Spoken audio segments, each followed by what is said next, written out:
I was getting bitten, so I went to go get some bug spray.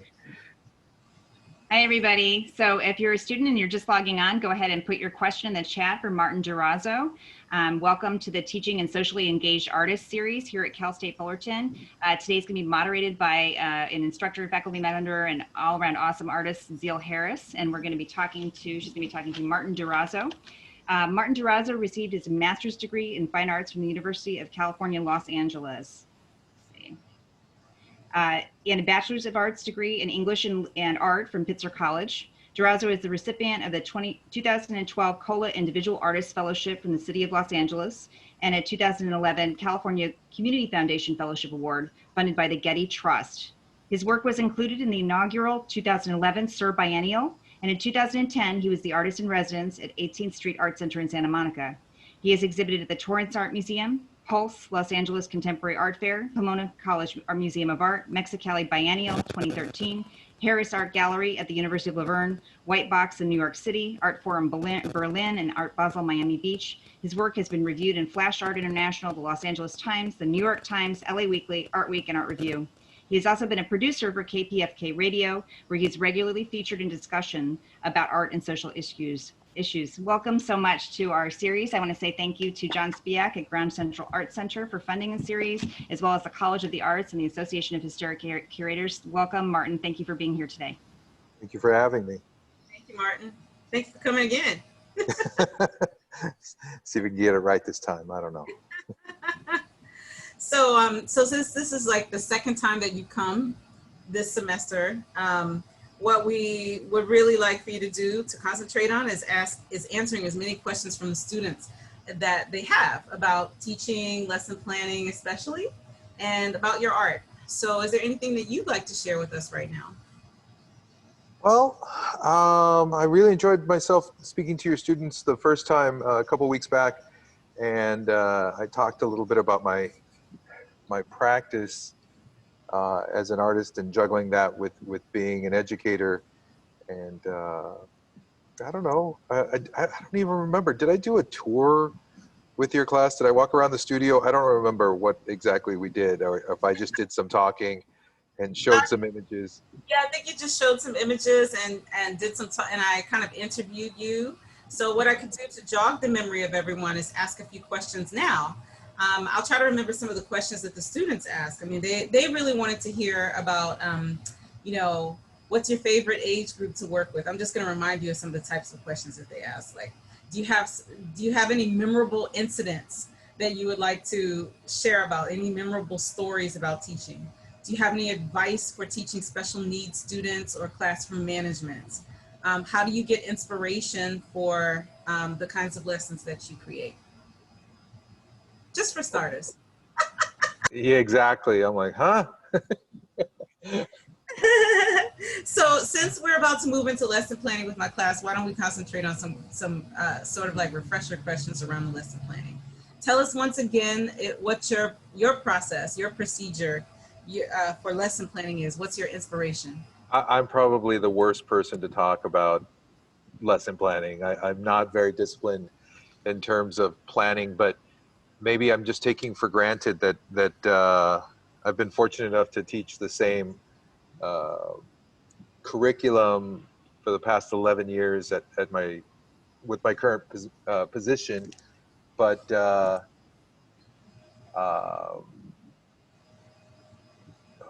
hold on a second. I think I'm on a delay here. Hold on, I got to get out this thing. Okay, so yeah, I've been teaching the same thing for a number of years, which has been somewhere in between 3D design and ceramics, and I teach a section of film, and I've taught 3D design for AP, and so it's pretty much the same thing, but I like to try to keep it fresh by intermixing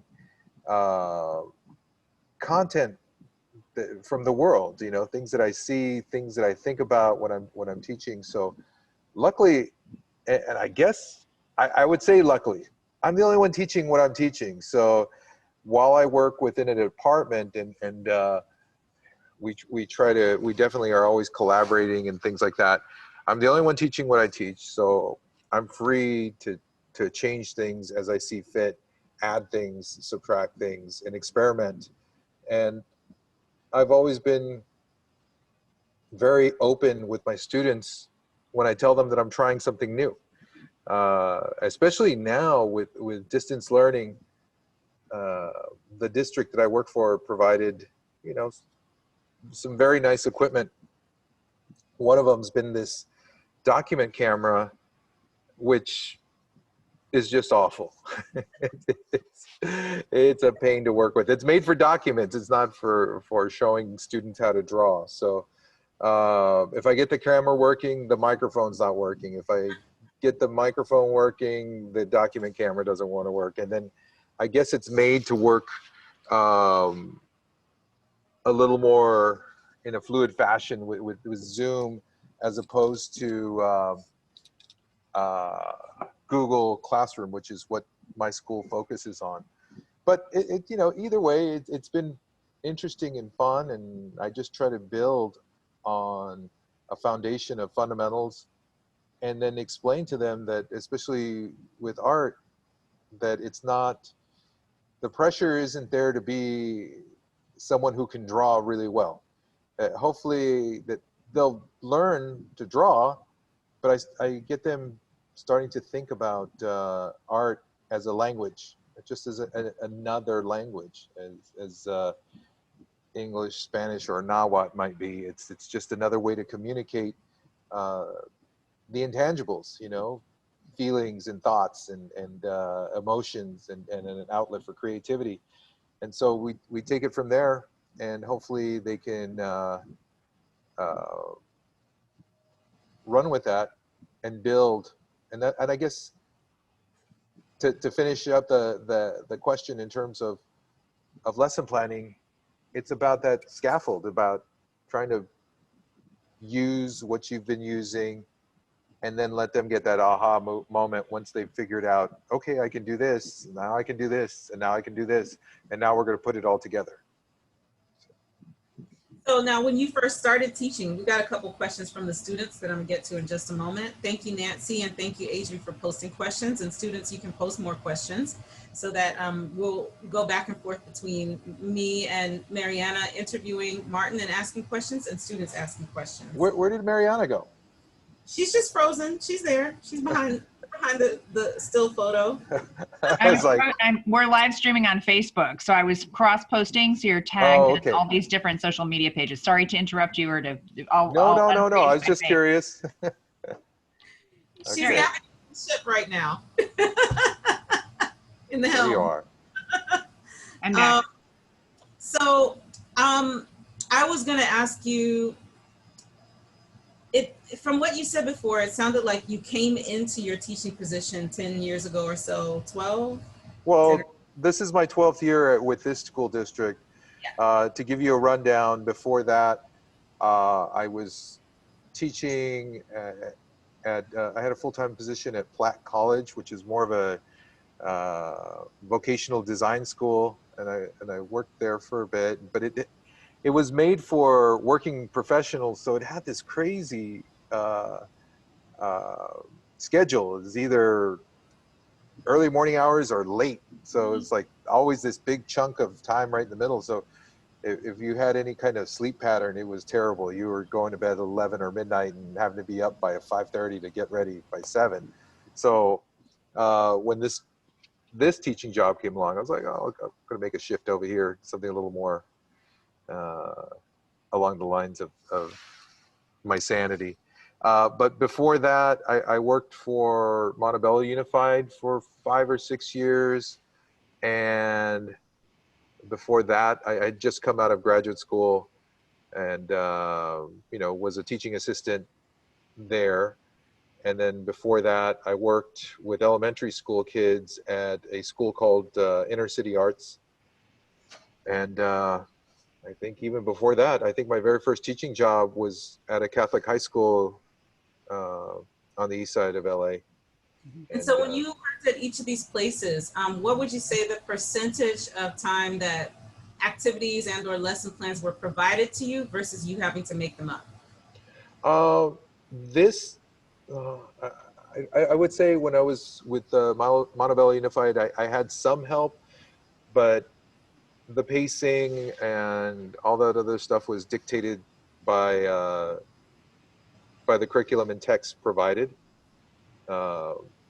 So when I was teaching there, I wasn't teaching art. I was actually teaching language arts, which was a combination of English and history. So that was a whole different situation. But which I didn't mind. I definitely incorporated a lot of visual arts and drawing and creative responses to that curriculum. And then when I started teaching art again, the curriculum was already provided by the teacher that I replaced. He had retired and had been developing the curriculum for almost more than 30 years. And so I was really fortunate. There was a whole bunch of PowerPoints and all kinds of things already provided. So I just had to step in and be willing to continue with it. And so it's been working out great. Okay. So then my last question around that is, so you inherited a lot of lesson plans and materials from the instructor that you replaced, 10, 12 years ago.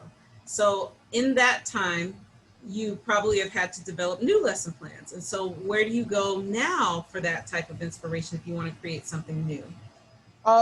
We have the internet. I have my colleagues, all kinds of things. I saw one of the questions that somebody asked me, what's one of my favorite lessons? And I kind of adopted it from a math class. And I don't know if you guys are familiar with what a tangram is. It's like a puzzle. In this class already. What's that? They had a tangram assignment in the class already. Right. And so, very early on in the year, I will give the kids a tangram, and it comes as a worksheet, and all the pieces are put together. If those of you not aware what a tangram is, it's seven shapes, parallelogram, triangles, squares, and they come together all as a square in a worksheet. And I give it to the students, have them cut it up, and then ask them to put all the pieces together to form an equilateral triangle. And it's just one of the most fun things to watch kids try to problem solve and to be able to visualize. And they're losing their minds. They're like, do I have to use all the pieces? And I'm like, yes. And then it's amazing when you see the first kid or two get it, and they're like, I got it. And other kids want to see, let me see, and they're protective, like, no, I want Mr. Durazo to come over here and take a look. So I'll take a look and I'll be like, oh, that's great. Okay, I said take it apart. You get points, blah blah blah blah. And so as enough of them get it, then I ask them. I said, all right, well, to finish up, put it back into a square. And they're like, what? Like, none of them paid attention to what it looked like as a square. So there they are again, smoke coming out of their ears, trying to figure that out. So those of you who have never worked with the tangram, do yourself a favor, always have it in your back pocket. It's a perfect one-day lesson. Or if you just want to torture your students, and I think it would work for even elementary school kids all the way up to college level kids. I mean, it's a fantastic little thingy. I should have, I have one that's made out of erasers. I should have put it here. I wasn't planning on talking about it. But they had to solve 3 tangram puzzles, they had to choose from some that I gave them, like a bank of puzzles, and then solve 3. So they have a little experience of doing it. And we talked about it in relationship to spatial intelligence and how that relates to artistic development. And when I was in college, I had a professor who used them as a do now. So when we would come to class, that was our warm-up activity as college students. Mm-hmm. So every day when we came to class, it was a 2D design class. That's what we had to do. We had to do like as many tangram puzzles as we could solve within like 10 or 15 minutes or something. So, yeah. Fun stuff. Okay, so we have a lot of questions from the students now. I'd like for us to just go into the questions. There's some on the Q&A and then there's some on the chat. And I'm not sure which ones came in first, but the first two that I saw, one was from Nancy and one is from, so that first one is, what has been your favorite project to teach students? Well, that was the question I just answered. Oh, so okay, that was, Yeah. I didn't know that that's your absolute favorite, the tangrams. Okay. Yeah. I mean, in terms of a go-to, yeah. Okay. Great. When creating art lesson plans for students, do you ever incorporate other subjects like writing? Absolutely. Absolutely. I mean, like I said before, I started teaching high school art. I taught English and history. I have a degree in literature from Pitzer College. So, yeah, there's been some writing, and I do have them respond. And like I said, I also teach a film class. We do a lot of writing about what we observe. With my AP students, we've had to create statements and just an observation of as they develop their own aesthetics. So, yeah. Okay, and so then there are times when the assignments, the art activities or assignments are actually interdisciplinary. Yes. Mm-hmm. Yes. You have a favorite or one memorable particular project you want to share about that is distinctly interdisciplinary? You don't have I'm not sure. We might have to come back to that one. Okay. I'm not exactly sure. Okay, and let's see. Do you have any difficulties ever predicting how long a lesson will take or an activity for the students? No. I'm not. I'm very lucky that I don't have to cover a certain amount of the curriculum by the first semester. I mean, I try to incorporate a certain amount of art history from, throughout the entire year. I try to touch on periods from the prehistoric era to the Italian Renaissance. And so a certain amount I try to get done in the first semester and then the second semester. But if it doesn't happen because we're working on cylinder design or something like that, I don't worry about it. We're not pacing with 3 or 4 other, like, let's say, art classes that have to go through perspective and color theory and all these other things at a certain amount of time. I've got a certain amount of autonomy that I enjoy. Now, do you find that your students are equally engaged with remote teaching as they are in the classroom? No, absolutely not. I mean, it's too easy. I mean, I shouldn't admit this in public, but I have staff meetings and I'm zoning out, and I'm sure several of my colleagues are. We're all like, okay, And it's like, Mr. Durazo, what do you think? And I'm like, yes, So I know that I'm not naive. I know that my kids are wandering off, and to be honest, we can't force especially in high school or younger kids, we can't force them to be on camera. So I'm fortunate enough that when we do critique on some of their images or their projects, that I'll have the project on camera as they've uploaded it, but I require them, or I ask for them to unmic and be able to engage me and talk to me about their projects, which is, really great. And occasionally I have students that will be on camera, which is kind of fascinating. This morning was the best because I had one of my students unaware that he was on camera, and he was cooking up some chorizo and eggs for breakfast. And he was shocked when class started, and I was like, Mr. Rodriguez, what are you making us this morning? And he was like, shocked. But he was like, and then he said, I'm making chorizo and eggs. I'm like, awesome, that looks delicious. I said, when we get back to school, if we ever get back into the classroom, I'm bringing a hot plate and a pan. You're going to cook for us. He goes, for sure. And I said, it's really great to see that you're self-sufficient, not expecting your parents or your grandparents to be cooking for you, and it's quite refreshing. He goes, yeah, I know how to cook all these things. You know, I said, well, good. You know, so it was a funny moment. Really enjoyed it this morning. I consider cooking to be the greatest form of art. Oh. We have more questions here from students. How do you go about obtaining art materials for students? Do you buy them or are they provided through the school? Say that again. I'm sorry. Oh, okay. The question is the question is, how do the students get materials, basically? How do you go about obtaining art materials for students? Okay.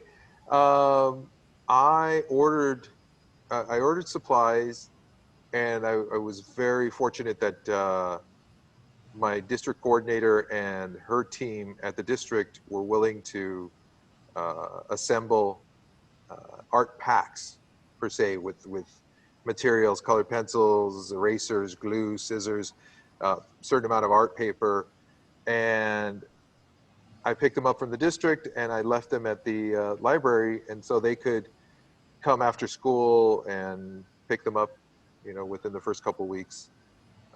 And even right now, that reminds me, I have to start putting an order together tomorrow for second semester to see, you know, we're planning on, you know, continuing with distance learning. So you have a budget that the school gives you, correct? Yes. Okay. Yes. And we're never sure what it is. Right. You know, sometimes like, oh, we have a little left over. Was there anything else you needed? And I'm like, yes, of course. You know, it's one thing that you learn when you're a young teacher. Never say no. Oh, I've got enough. Well, it's not always going to be like that. There are certain, you know, times when things are fantastic and you can get certain things, and then years will go by and people are being pink slipped, and you'd be lucky if you get a pencil.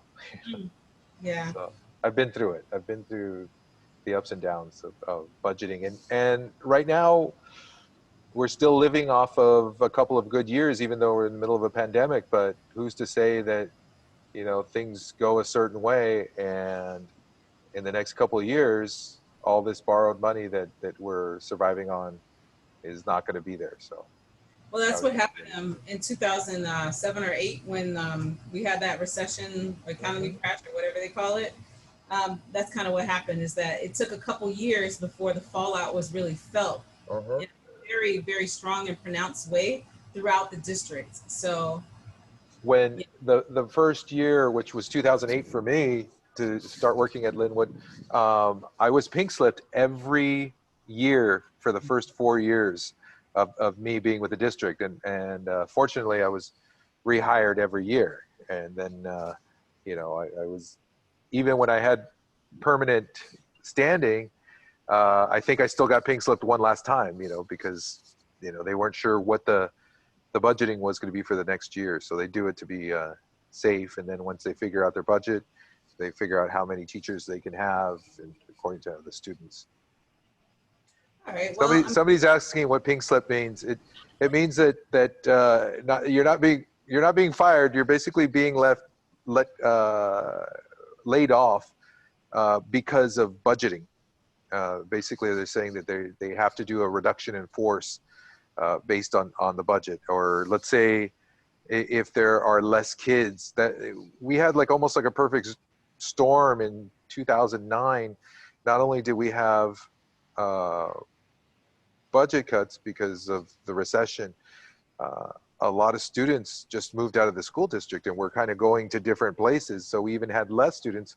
So the money that we get from the federal government was a lot less as well. So it's kind of nutty. we've got a question here from a student, which is, what are some lesson plans you find that students didn't like? They didn't really enjoy or like as much as you thought they would. I would say it was, I don't know about not liking it. I see them being uncomfortable with beginning foundations of drawing if they've never drawn before. I think we've got such a screwy attitude about arts education in this country, where kids are encouraged or allowed to be creative from you know, early childhood through kindergarten, through maybe the second or third grade, they're encouraged to draw and paint and explore and experiment. But around third, fourth, fifth, and all the way up until high school, they don't really have any instituted drawing or arts development. It's all English and math, you know,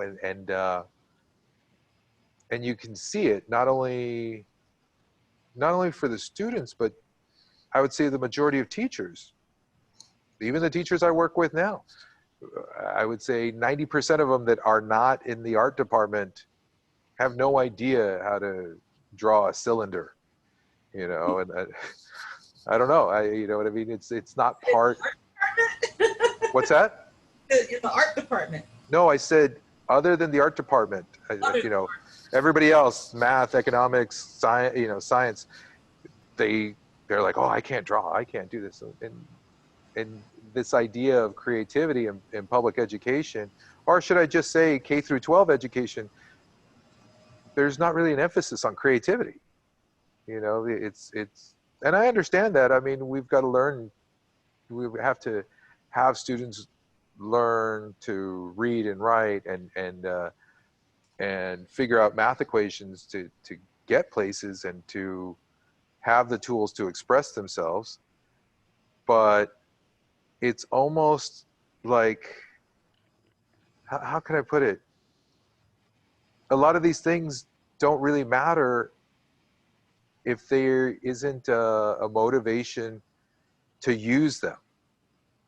You know what I mean? It's like, if I taught a student how to take apart a car and put it back together, it wouldn't be much fun if I didn't let the student drive it. You know what I mean? It's like, and I'm sure, I mean, we have some students that get it. They learn a certain way and they can figure out algebraic equations, but in terms of real life use of it, I don't know. I mean, with art, once students have learned certain skills, and then you start to allow them to be creative and infuse their work with emotion, they really connect to it. And that's, I would say the fun happens, you know. And then with my curriculum, I think that's why it's really important that we do, you know, a skeletal, at least, skeletal education of art history, not so much to learn what specific art pieces are or where they're, you know, what it is or what it's made out of, but to learn about cultures and allow them to be influenced by different cultures. It's kind of like people who never read. I would say students from a young age that are taught to read develop the intangibles that we don't really recognize, like empathy. If you look at our government right now, not to get too political, but not a lot of people reading, not a lot of empathy floating around right now, and it's when we engage in stories, when we engage in other people's expressions, that we then kind of start to understand what it is to be human in another person's skin. You talked about empathy the first time that you did a talk with my class, which was last semester. I don't think you did it in the last session this semester. And I think that you started talking about how you engage the students in deep conversations around the concept of empathy. Is that what you said before? I might have. I don't know. I don't remember. Just wondered if you actually use the word with the students in class and if you generate discussions of artwork using the term. Occasionally, and I'll tell you why I might not remember. And I think maybe your students can appreciate this. I mean, having taught both college, little kids, and high school is kind of teaching high school is kind of a neurotic occupation. I mean, as a professor, I maybe had a group of 15, maybe max 17 students And that was a lot. And let's say I had 2 sections of that, or maybe 3 sections of that. Okay, maybe 40, 50 students, still a lot. On any given day, or, you know, my teaching uh, schedule has me encounter 183 students. On top of that, I would say a good 30% of them are special needs. That could be, you know, cognitive learning, emotional. Uh, on top of that, I would say 5 to 10% of them are homeless. Uh, you know, on top of that, there's a certain amount that are not living with their parents. So there's, and this just isn't me as an art teacher, this is me as a public school educator, that this is what myself and my colleagues encounter every day. So in terms of empathy, I think that you definitely better come loaded with a lot of it, and at least try to not only model it, but encourage it in your own students. I mean, even you'd be surprised that the most empathetic students are the ones that have the least. So I don't know.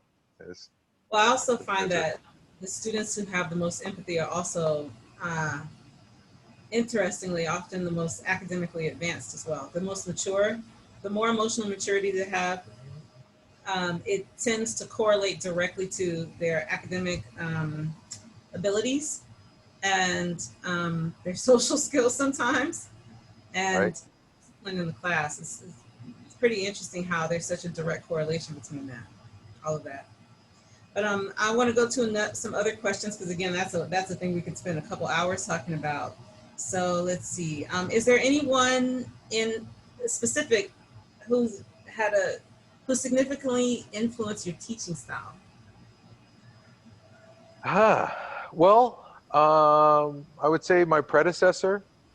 Uh, I I was fortunate enough to be put in contact with him, and he was willing to work with me my first year or two. And I occasionally get in a phone call with him. I mean, we don't see eye to eye on a lot of things, but at the same time, I really appreciated his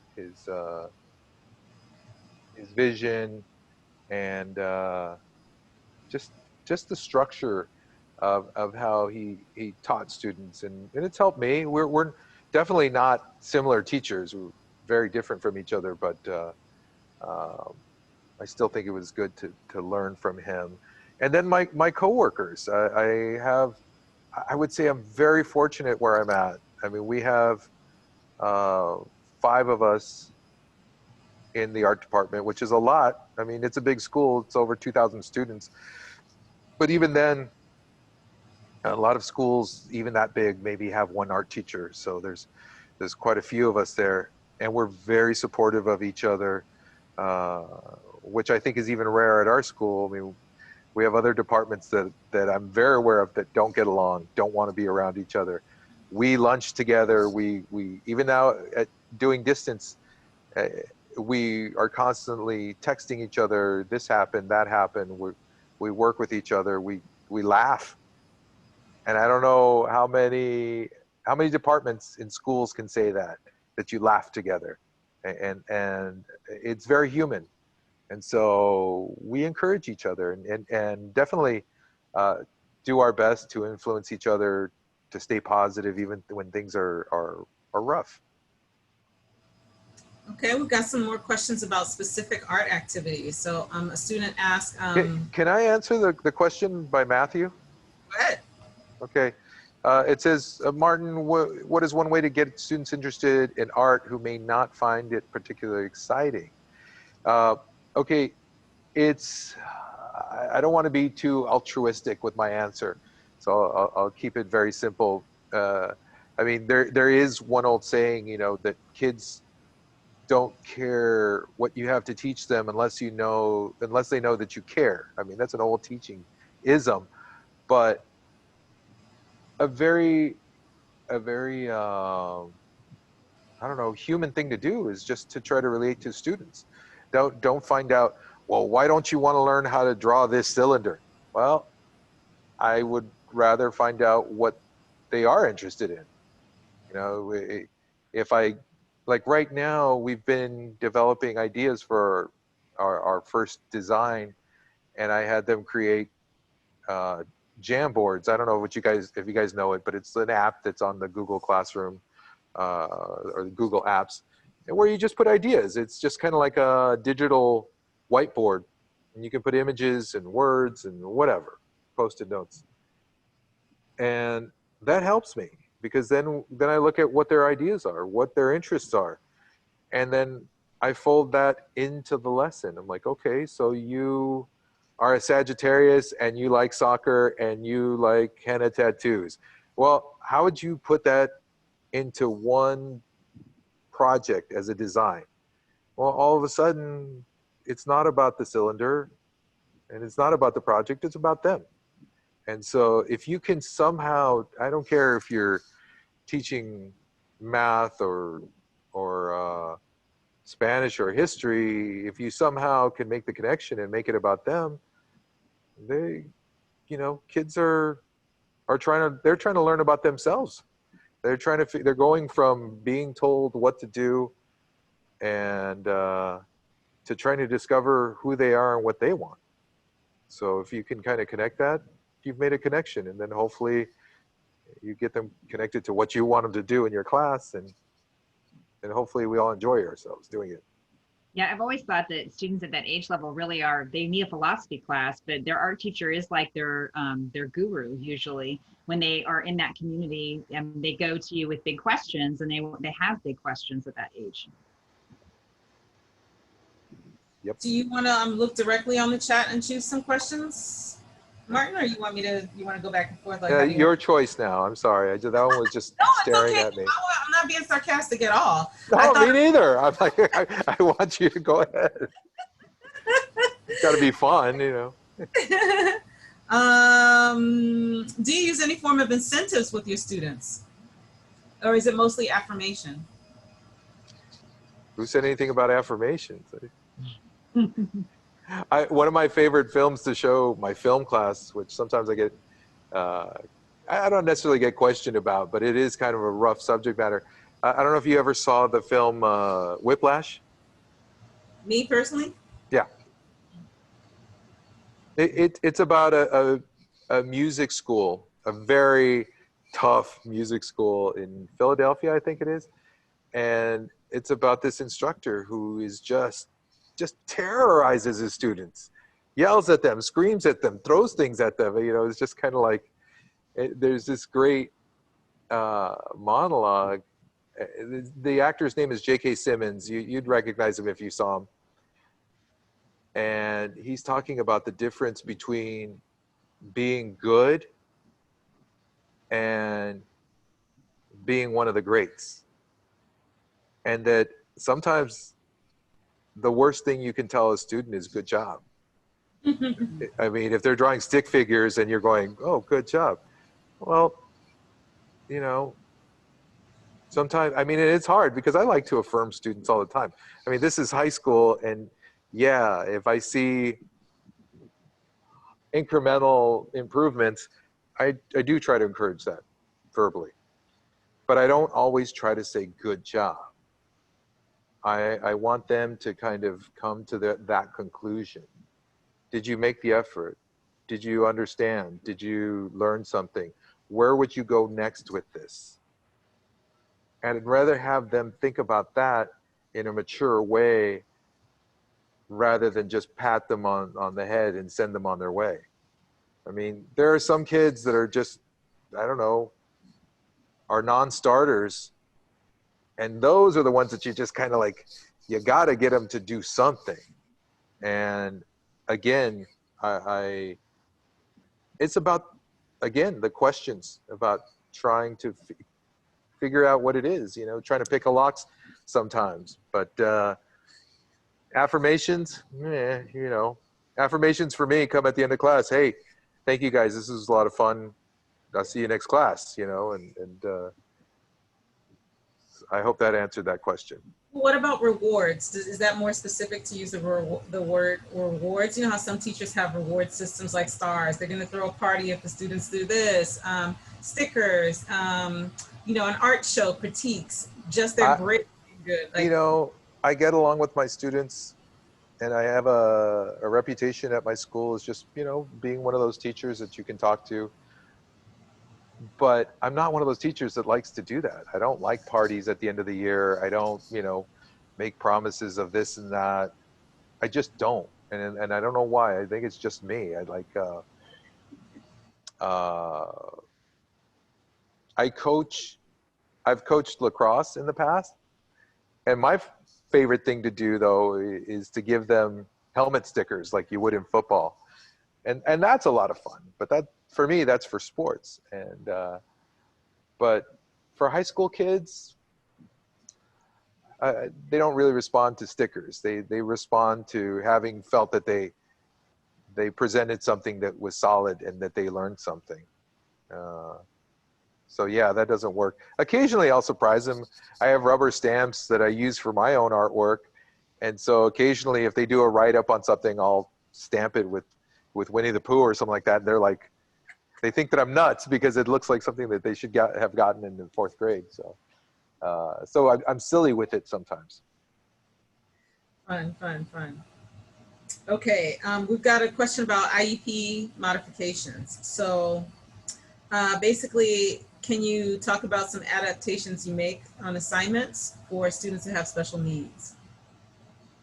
Well, time is I think the most crucial thing. I mean, a lot of students need a little extra time, and as long as there is incremental effort, we start there. You know, if they need additional instruction, I do that.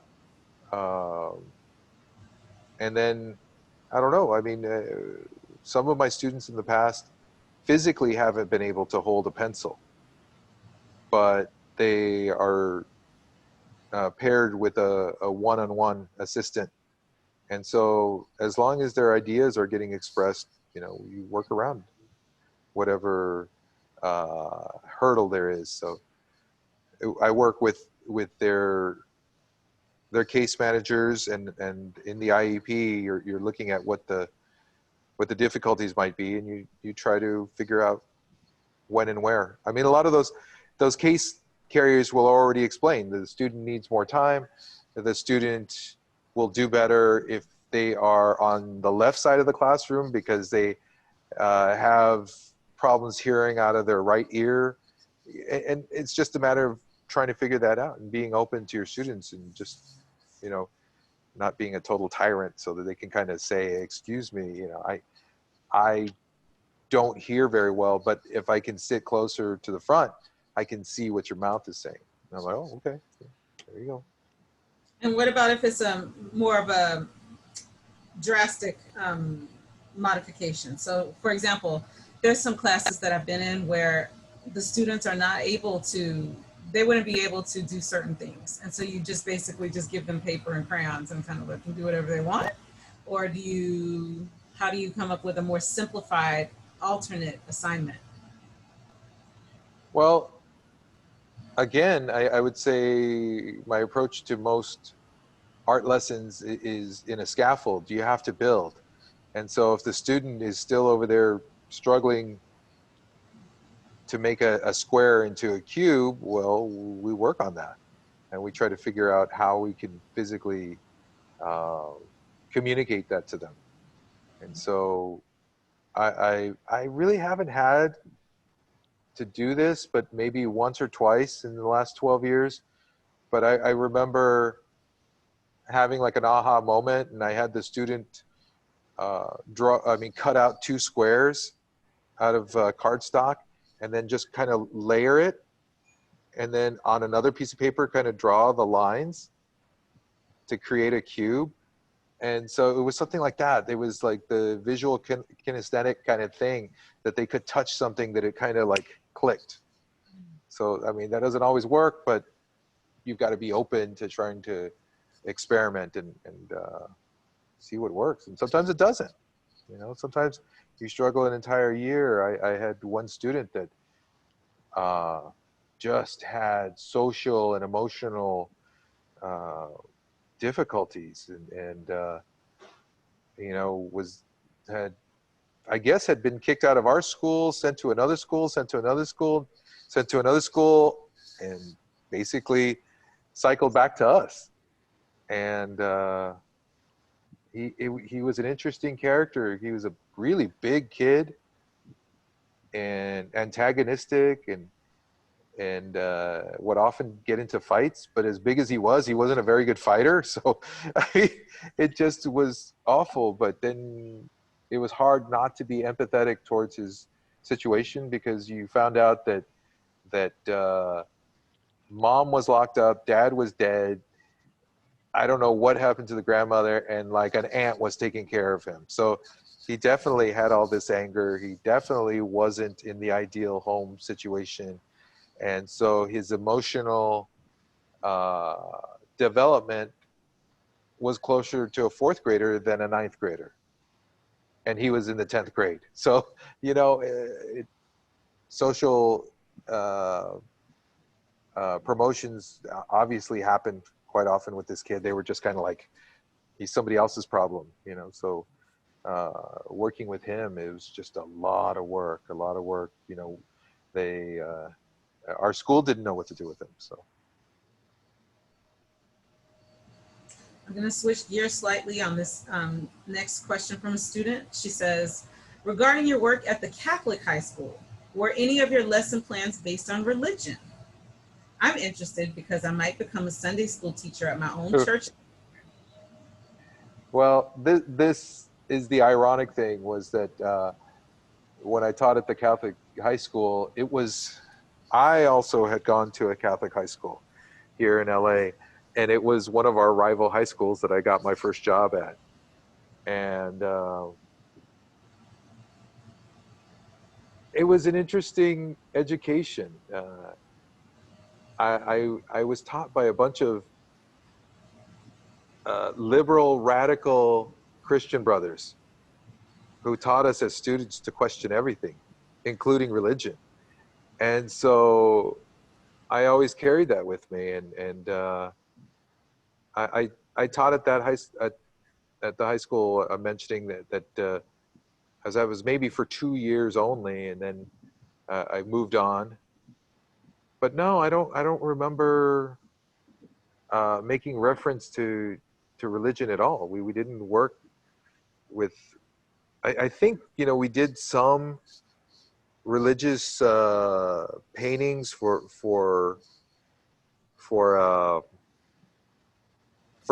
school masses every so often, but not really in terms of student projects, things like that. It was just, again, foundational art. Foundational art, you said? Yeah. Which means what to you again? Like drawing, fundamentals, color theory, perspective. You know, just like an art 1 class. They didn't really have. I was the only art teacher there part-time. I started there when I was finishing up my senior year of college, of undergrad, and apparently they had driven the last art teacher nuts, and she quit on them, like at the beginning of February. And a friend of mine was teaching there and said, hey, they'll hire you without your degree if they know that you're on track to graduate. And I said, okay. Mariana asked this question: what's the most profound thing you've learned from a student?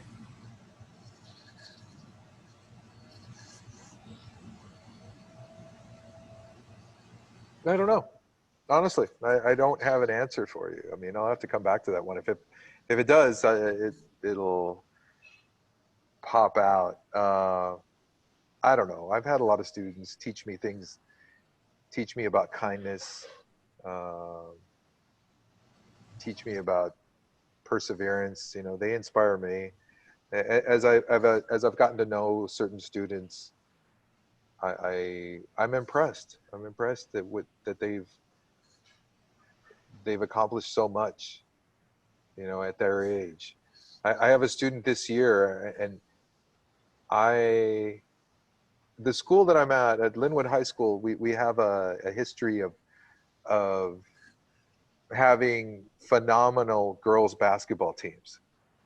Back in 2002, a few years before I even started there, they won the national championship, and they're perennial league champs. They very often go very deep into the CIF playoffs, several CIF championships, and they teach me a lot. They're very disciplined and very dedicated, and I'm just amazed at what great human beings they are on that team. And I'm fortunate enough to have this one young lady in my class this semester, and I think it was just the morning before I had her for class that there was an announcement in my email that was from the district announcing that this student had accepted a scholarship to USC for basketball. And I was like, oh, wow, this is fantastic. And up until this point, literally, this was about a month ago, I had noticed that she was in my class, but you know, you take attendance, you do your artwork and whatever. I hadn't really engaged the student. So, but that day I asked her, I said, hey, Raya, I heard, you know, you committed to USC. Congratulations. And I was bowled over. She goes, yeah, it was a hard decision. And I said, really? I said, did you have other offers? She says, oh, yeah. I said, how many offers?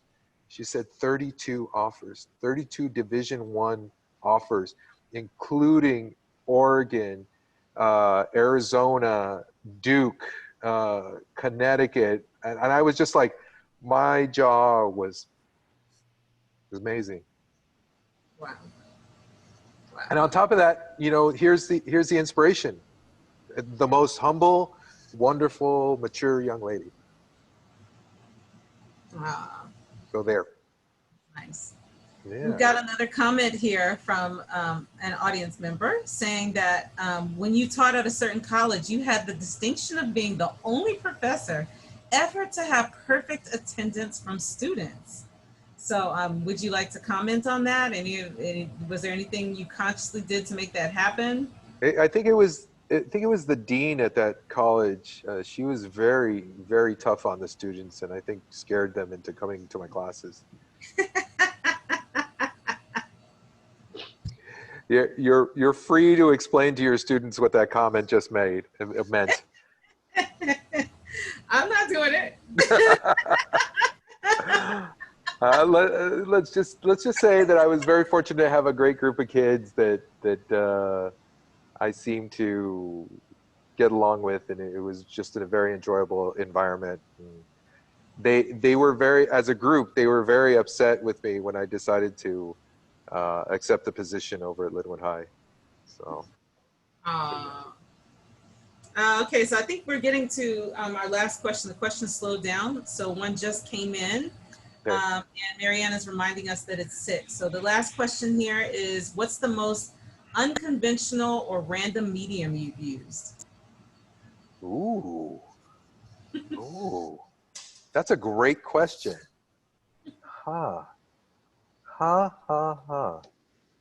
Medium. I mean, I've used some mediums that I can't probably discuss. Let's just say there have been some illegal materials in my work. I have used volcanic ash in some of my paintings and collages. That on a trip to Guatemala, I guess one of their volcanoes was, you know, going through a small eruption, and it looked like gray snowdrifts all around the city of Guatemala City. So I remember hopping out of a cab with a bag and just kind of going like this, and then the funny part of that was trying to get that through customs, trying to explain what it was, you know, this questionable powder from, you know, a Central American country. So I don't remember what we said. I said it was coffee or something like that, or tea. And they let us through. Yeah. Yeah, I don't know, all kinds of things. Are there any questions that we didn't ask that you have thought of, you can think right now, like off the top of your head, or like something you just wanted to talk about, or you think you should talk about, or something you wanted to go back and like add in? Uh, I would, oh, I guess I can leave you with this. One of my favorite things right now by doing distance learning is that anytime, how can I put it? Usually when you're in the classroom, it's very physical and you're lecturing, and if I'm drawing behind myself and I get this idea of something that I want them to see, I have to kind of plan for it in order to have the audio visuals to show them things and to keep their interest. But with an online platform, very often I'll say, I don't know, like today, I had a student turn in a project and I said, oh, that looks like Sarah Kane's artwork. And of course, they don't have any reference to contemporary art in LA right now. So I said, hold on a second. And I Googled Sarah Kane's paintings. And so I showed them. I said, look, what do you think of this? And then another one had another project. And I said, I love the way you put the colors together. It reminds me of paintings by a friend of mine, Heather Gwen Martin. And so I looked up Heather Gwen Martin's paintings and I showed them her work and just on and on. I think we talked about Rashid Johnson's work and I brought that up and they were asking questions like, well, do those artists make any money? And I said, can I show you an article that just came out last night? And I think it was an article by Artsy about what sold at Frieze London. And I said, you remember Rashid Johnson we were talking about? And they're like, yeah. I said, they sold one of his paintings for $830,000. And they were like, excuse me? like $830? And I'm like, yeah, $830,000, you know, they're like, oh my God. And I said, and that, to go back to my student Raya, the basketball player, he asked me, is it hard to make a living like an artist like that? And I said, let me ask you something, Raya. Is it hard to make a living as a professional basketball player? She goes, well, yeah. And I said, well, what does it take? Well, a lot of dedication. I said, a lot of, I said, then I'm looking at her, she's like, talent. And I said, I said, so if you're dedicated and you're talented and nobody ever sees how dedicated and talented are you, will you get there? She was like, no. I said, so you kind of need all these things to happen, and at the right time, the right place, that's dedication, the skill, you know, the education, and it still might not happen, but it might, And I said, that's what being a professional artist is like. And so doesn't mean it doesn't happen, doesn't mean that it can't be an awesome dream. And if it happens, great. You know, I said, and who knows? I said, I know a lot of artists that came right out of school and started showing with some of the biggest galleries in the world and started making money. And then something happened. The recession happened. And all of a sudden their prices tanked and they were seen as someone whose value wasn't what it used to be. And then it changes. And then somebody like Hurtado, what's her name? She did not really get acknowledged until she was almost 90 years old. So I said, at least, you know, if you learn how to make art and if something you really truly enjoy and love and you want to do it, nobody can stop you. You can do it anyway. You know, just keep doing it. If you want to try to make a living at it, well, I said myself as a teacher, one of the reasons why I teach, I enjoy it. I said, but it also supports my habit of pursuing a career as an artist, and it feeds it. It's a really positive note to end on. I mean, I think it's really interesting. You're talking about all of the hope and optimism in that answer and the sensitivity for your students and really finding that way in with her. And your students are so lucky to have you. Thank you so much for being here today.